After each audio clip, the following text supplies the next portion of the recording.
अरे अरे काली कोइलिया रे तोहर केते सुंदर बोल।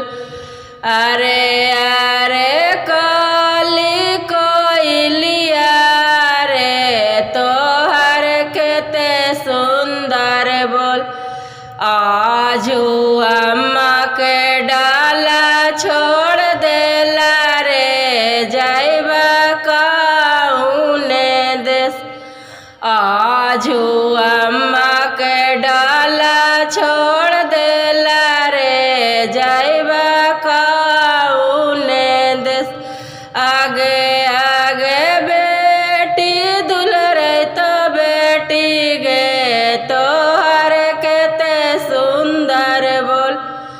आगे आगे बेटी दुलरे तो बेटी गे तोहर केते सुंदर बोल।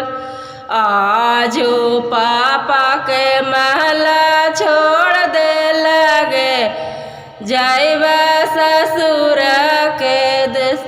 आजू पापा के महला छोड़ दे लगे जाइबा ससुर के देश।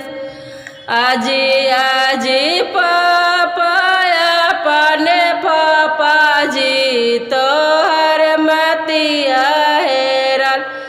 आजी आजी चाचा अपने चाचा जी तोहर मतिया हेरल। एको दिया के